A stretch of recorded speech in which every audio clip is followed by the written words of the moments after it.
No member seeking the call. Those of that opinion will say aye. Contrary, no. The ayes have it.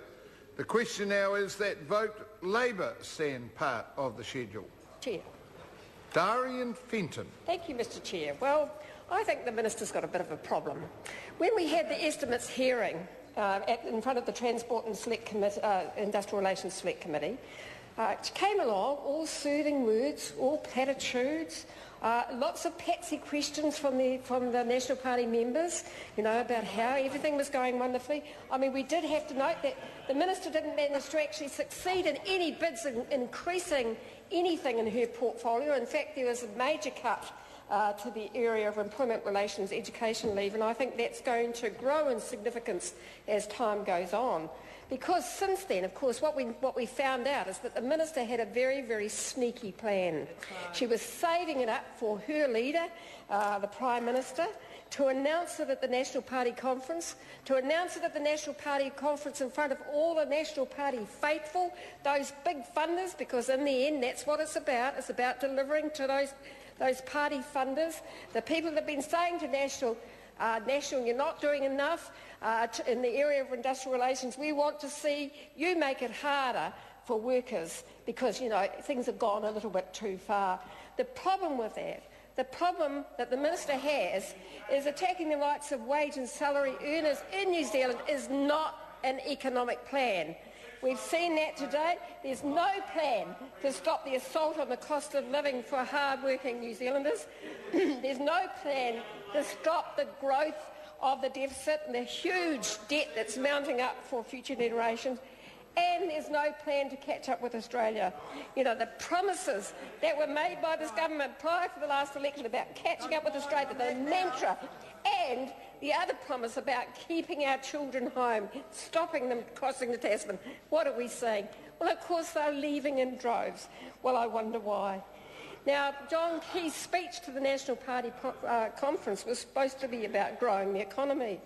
This was his big moment.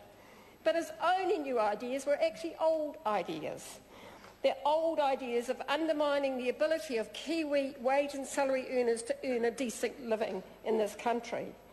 And the absence of any new ideas to grow the economy, the wages and living standards means that, as we have seen today, we are drifting further and further behind Australia and other countries. That's right. And I have to say to that Minister, removing workers' rights and allowing them to be sacked within their first 3 months of employment, unfair dismissal in New Zealand, is not a plan for growth and jobs.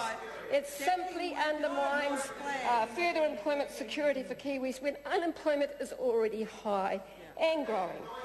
Now, let's be honest about what's been happening in the last 18 months. Wage and salary earners have done it hard. Now, surely even Mr Matt would agree that wage and salary earners have done it hard in the last 18 months. They've lost their job, they've been made redundant, they've had their hours cut, they've had wage freezes, and they and their families have borne the brunt of the economic downturn and the recession. But the government, no. That government doesn't think that's enough. They think these workers, these families need to be punished a little bit more. OK, they've had their ACC cut, their regos have gone up, their ACC levies have gone up. The Minister's planning to scale back meals and rest breaks, done away with pay equity, and may I say, the contribution from the Minister of Women's Affairs earlier on was just embarrassing. They've cut their employment education leave and their health and safety. But let's punish wage and salary earners a little bit more. They need to be punished because this government thinks that Kiwi workers are lazy and untrustworthy.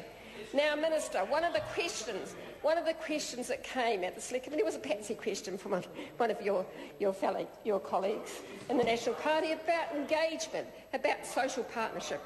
How often have you met with the CTU and so on? Well, we've all heard in the last few days that the CTU is not that happy with the Minister and with the Prime Minister. And what's interesting is the government was really, really happy to engage with the CTU when you needed their help. The Jobs Summit, all cosy, when you needed the talents and ideas of working people to help us get through the recession, quite happy to pretend that the government and the CTU were friends. But of course what we've seen is a broken promise to the CTU. They've acted in extreme bad faith, and I've heard the Prime Minister and the Minister talking about good faith a lot in the last few days. They don't know what that means, and they've made a